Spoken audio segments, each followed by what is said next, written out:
ಜೈ ಬಗ್ಗೆ ಇಷ್ಟು ಕೆಟ್ಟದಾಗ ಬರ್ತಿದ್ದಾರಲ್ಲ, ಅವಳಿಗೆ ಇಷ್ಟು ಧೈರ್ಯ ಇರಬೇಕು.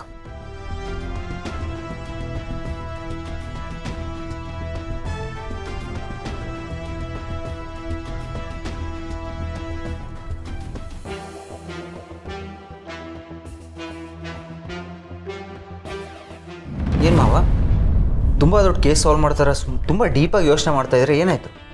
ಕೇಸು ಅಂತ ಹೇಳೋಕ್ಕಾಗಲ್ಲ, ಆದರೆ ಯೋಚನೆ ಮಾತ್ರ ತುಂಬ ದೊಡ್ಡದೇ ಕಣೋ. ಏನು ಮಾವ ಅಂಥ ದೊಡ್ಡ ಯೋಚನೆ? ಏನಾದರೂ ಪ್ರಾಬ್ಲಮ್ ಆಗಿದೆಯಾ? ಪ್ರಾಬ್ಲಮ್ ಅಲ್ಲ ಕಣೋ, ಅಲ್ಲ ಪ್ರಾಬ್ಲಮ್ ಇಲ್ಲ ಅಂತ ಹೇಳೋಕ್ಕಾಗಲ್ಲ, ಇದೆ ಅಂತಲೂ ಹೇಳೋಕ್ಕಾಗಲ್ಲ. ಒಟ್ಟು ಸಮಾಧಾನ ಇಲ್ಲ ಕಣೋ. ಮಾವ ಯಾರ ಬಗ್ಗೆ ಹೇಳ್ತಾ ಇದ್ದೀರಾ? ಸ್ವಲ್ಪ ಕರೆಕ್ಟಾಗಿ ಹೇಳಿ. ಈ ಮನೆ ಬಗ್ಗೆ ಕಣೋ. ಮನೆಯವ್ರ ಬಗ್ಗೆ ಅಂದರೆ? ನಿನ್ನ ತಾಯಿ, ನನ್ನ ತಂಗಿ ಶಕುಂತಳಾ ದೇವಿ ಬಗ್ಗೆ.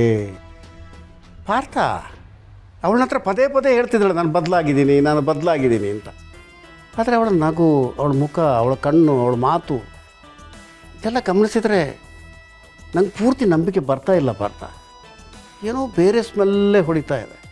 ಮಾವ ನಾನು ಕೂಡ ಮಾಮಲ್ಲಿ ಈ ಬಿಹೇವಿಯರ್ನ ಗಮನಿಸಿದ್ದೀನಿ, ಆದರೆ ನಾನೇನು ಅಷ್ಟೊಂದು ಸೀರಿಯಸ್ ಆಗಿ ತಗೊಳ್ಳಿಲ್ಲ. ಆ್ಯಂಡ್ ಈ ನಡುವೆ ಮಾಮ್ ತುಂಬಾ ಸೈಲೆಂಟ್ ಆಗಿರ್ತಾರೆ. ಪಾರ್ಥ, ಶಕುಂತಳಾ ದೇವಿ ಒಬ್ಬಳೇ ಸೈಲೆಂಟ್ ಆಗಿದ್ದಲ್ಲ, ಕಿರಾತಕ, ನರಾಂತಕ, ಜಯದೇವ್ ಕೂಡ ಸೈಲೆಂಟ್ ಆಗಿದ್ದಾನೆ ಕಣೋ. ನನಗಿದು ಭಯ. ಮಾವ ಅವ್ನು ಸೈಲೆಂಟ್ ಆಗಿದ್ದರೆ ಒಳ್ಳೇದೇ ಅಲ್ವಾ? ಪಾರ್ಥ ತುಂಬ ತಪ್ಪು ತಿಳ್ಕೊಂಡಿದ್ಯಾ. ಅವನು ಕಿರಾತಕ, ಜಯದೇವ್ ಕಣೋ. ಅವನು ಸೈಲೆಂಟ್ ಆಗಿದ್ದಾನೆ ಅಂದರೆ ಏನೋ ದೊಡ್ಡ ಗಂಡಾಂತರಕ್ಕೆ ರೆಡಿ ಆಗ್ತಿದ್ದಾನೆ ಅಂತಲೇ ಅರ್ಥ. ಏನೋ ಕಿತಾಪತಿ ಮಾಡ್ತಿರ್ತಾನೆ, ಏನೋ ಹಿಂಸೆ ಮಾಡ್ತಿರ್ತಾನೆ. ಈ ಸಮುದ್ರ ಇದೆಯಲ್ಲ, ಸುನಾಮಿಗಿಂತ ಮುಂಚೆ ಸೈಲೆಂಟಾಗಿ ಹಿಂದಕ್ಕೆ ಹೋಗುತ್ತೆ ಕಣೋ. ಆಮೇಲೆ ಇಡೀ ಊರಿಗೂರನ್ನು ಕಬಳಿಸೋಕ್ಕಾಗತ್ತೆ ಅಂತ ನನಗ್ಯಾಕೋ ತುಂಬ ಭಯ ಆಗ್ತಿದೆ ಕಣೋ. ಮಾವ ನನಗೆ ತುಂಬ ಕನ್ಫ್ಯೂಸ್ ಆಗ್ತದೆ. ನಿಮ್ಗೆ ಯಾಕೆ ಈ ಡೌಟ್ ಬರ್ತದೆ? ಪಾರ್ಥ ಚಿಕ್ಕಂದಿನಿಂದ ಎತ್ತಾಡಿಸಿದ್ದು ನಾನೇ ಅಲ್ವೇನ ಅವನ್ನ. ಅವನ ಅತ್ತಾಗ ಎದೆಗಾನಿಸ್ಕೊಂಡು ಸಮಾಧಾನ ಮಾಡಿದ್ದೀನಿ, ಅವನ ಅಂಡು ತೊಳೆದಿದ್ದೀನಿ, ಅವನ ಪ್ರತಿಯೊಂದು ಚರ್ಯೆಯೂ ನನಗೆ ಗೊತ್ತಾಗತ್ತೆ. ಅದಕ್ಕೆ ಅವನ ಸೈಲೆನ್ಸ್ಗೆ ತುಂಬ ಅರ್ಥಗಳು ಕಾಣಿಸ್ತಾ ಇದೆ ನನಗೆ. ಅಂದರೆ ಮಾವ ಅವ್ನು ಏನಾದರೂ ಮಾಡ್ತಾನೆ ಅಂತ ನಿಮ್ಗೆ ಅನ್ನಿಸ್ತಾ ಇದೆಯಾ? ಪಾರ್ಥ ಅದೇ ಭಯ ನನಗೆ. ಆದರೆ ಸಾಕ್ಷಿ ಇಲ್ವಲ್ಲ. ನೋಡು, ಒಂದು ಮಾತು ಹೇಳ್ತೀನಿ, ನೀನು ಮತ್ತು ಗೌತಮ್ ಇಬ್ಬರು ಹುಷಾರಾಗಿರ್ಬೇಕು ಕಣೋ. ಹಾಗಾದರೆ ನಾವು ಮುಂಚೆ ಮಾಡಿ ತಪ್ಪನ್ನ ಇವಾಗ ಮಾಡೋದು ಬೇಡ. ಈ ಕೂಡಲೇ ಹೋಗಿ ಬಿಗ್ ಬ್ರೋಗೆ ಈ ವಿಷಯನ ಹೇಳೋಣ. ಪಾರ್ಥ, ಇದಕ್ಕೆ ಸಾಕ್ಷಿ ಇಲ್ವಲ್ಲ ಪಾರ್ಥ. ಇದು ಕೇವಲ ಅನುಮಾನ ಅಲ್ವೇನೋ. ನಾವು ಅನುಮಾನನ ಮತ್ತೊಬ್ಬರ ಹತ್ರ ಹೇಳಿ ಅವರಲ್ಲಿ ಅನುಮಾನದ ಬೀಜ ಬಿತ್ತೋದು ತಪ್ಪು. ಸರಿ, ಮತ್ತು ಇವಾಗ ಏನು ಮಾಡೋದು? ಸ್ವಲ್ಪ ಸಮಯ ಕಾಯೋಣ. ಶಕುಂತಳಾ, ಜಯದೇವ್ ಇವರಿಬ್ಬರನ್ನ ಸೂಕ್ಷ್ಮವಾಗಿ ಗಮನಿಸ್ತಾ ಇರೋಣ. ಅವರ ಮಾತು, ಅವರ ಆ್ಯಟ್ಯೂಡು, ಅವ್ರ ಬಿಹೇವಿಯರ್ಸು ಇದರಿಂದ ವಿಚಿತ್ರ ಕಂಡ್ರೆ ಆಮೇಲೆ ಗೌತಮ್ಗೆ ಹೇಳೋಣ. ಕರೆಕ್ಟ್ ಮಾವ, ನೀವು ಹೇಳಿದ್ಮೇಲೆ ನನಗೂ ಅವನ ಮೇಲೆ ಡೌಟ್ ಬರ್ತಾ ಇದೆ. ಪಾರ್ಥ, ಅನುಮಾನ ಬಂದ ತಕ್ಷಣ ತೀರ್ಮಾನಕ್ಕೆ ಬರೋದು ತಪ್ಪು. ಹಂಗಂತ ಅನುಮಾನನೇ ಬರಲಿಲ್ಲ ಅಂತ ಸುಮ್ಮನೆ ಇರೋದು ತಪ್ಪು. ಅದಕ್ಕೆ ಯಾವ ತೀರ್ಮಾನಕ್ಕೂ ಬಂದಿಲ್ಲ, ಸುಮ್ಮನೆ ಗಮನಿಸ್ತಾ ಇದ್ದೀನಿ. ಸರಿ ಮಾವ, ನಾನು ಈ ವಿಚಾರದ ಬಗ್ಗೆ ಗಮನ ಹರಿಸ್ತೀನಿ. ಒಂದು ವೇಳೆ ನನಗೆ ಏನಾದ್ರು ಗೊತ್ತಾದರೆ ನಿಮ್ಮ ಹತ್ರ ನಾನೇ ಬಂದು ಫಸ್ಟ್ ಹೇಳ್ತೀನಿ. ಸತ್ಯಕ್ಕೆ ಹೀಗೆ ಇರೋಣ. ಸತ್ಯ ಎಲ್ಲದಕ್ಕಿಂತ ದೊಡ್ಡದು ಪಾರ್ಥ. ಅದು ಒಂದಲ್ಲ ಒಂದಿನ ಹೊರಗೆ ಬಂದೇ ಬರುತ್ತೆ. ಸ್ವಲ್ಪ ಕಾಯಬೇಕಾಗತ್ತೆ ಅಷ್ಟೆ. ಕಾಯೋಣ. ಕರೆಕ್ಟ್.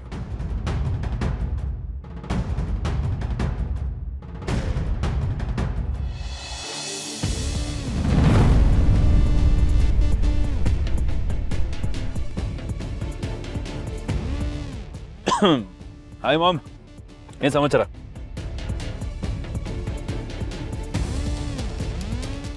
ಯಾಕೊಂಥರ ಇದೆಯಾ? ಕೋಪದಲ್ಲಿ ಇರುವಾಗಿದೆ. ಯಾರಾದರೂ ಏನಾದರೂ ಅಂದ್ರ? ಈ ಪೇಜ್ ಓದು, ನಾನು ಯಾಕೆ ಕೋಪ ಮಾಡ್ಕೊಂಡಿದ್ದೀನಿ ಅಂತ ಗೊತ್ತಾಗತ್ತೆ.